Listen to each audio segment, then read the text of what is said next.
പിന്നെ എന്താ രാത്രി മൊത്തം മഴ. നമ്മ വന്നപ്പോ മഴ ഉണ്ടായിരുന്നോ?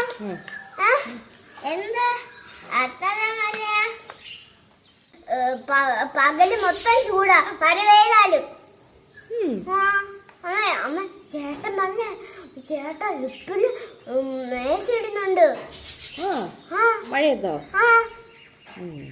ഇന്നലൊക്കെ ഏസിട്ട് കിടന്ന് ഞാൻ ചേട്ടാ കറണ്ട് ബില്ല് കൂടും അങ്ങനെ പറഞ്ഞപ്പോഴും അപ്പൊ ഏസിട്ടമ്മേ. ആരോടാ അതൊരു പറയാൻ നിന്നെ? AC ഇടുന്ന കാര്യോ?